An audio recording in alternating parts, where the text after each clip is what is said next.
रज पर्व को लेकिन बहुत खुशी अच्छु। आम ग्राम छोट गाँ हेले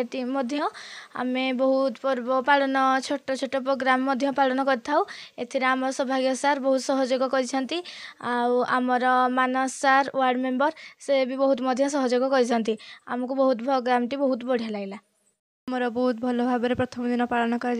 जहाद्वारा आम बहुत खुशी होइतिलु आ ग्रामवासी आमको सहयोग करथिले आ सौभाग्य चंद्र भाई आमको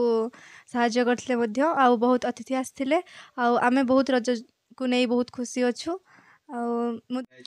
देखंतु दिग एक छोट ग्राम हेले मध्य कुनी कुनी कलाकार मानक आम चयन करिथाउ। आम एमती गोटे मंच करिछु दिग ग्राम रे जहाँकि दिघी विलेज डेवलपमेंट कमिटी माध्यम से रज कार्यक्रमटी होता है जहाँकि विभिन्न वर्गर समाज सेवी और विभिन्न वर्गर वरिष्ठ नागरिकों को आम मंच रे बसाई था मंचासीन भाव पाखरे थी आमर एनटीपीसी टीटीपीएस पक्षर साहाय्य सहयोगर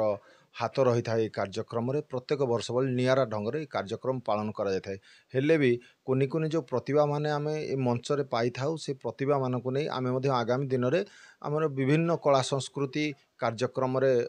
तांको जोगाजोग करई आम तांकर जो कलाटी बंचे रखा पे हम चेष्टा करिवु। आउ गुटिए कथा बारंबार कहबो दी गुटिए छोट ग्राम हेले भी नियारा ढंग रे रज पर्व समस्त को नहीं पालन करा जाते एथिरे समस्ते बेस खुशी थांती। क्लिक कर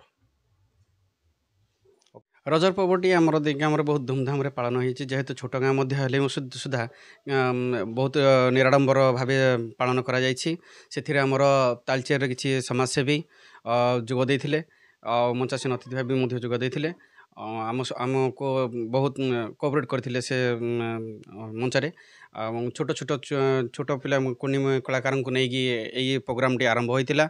बहुत खुशी आ आनंदर सहित पालन भी करा जाइतिला एवं एनटीपीसी कर्तृपक्ष यहाँ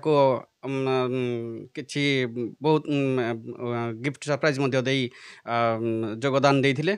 जहाँ पालन भल कराइथिला।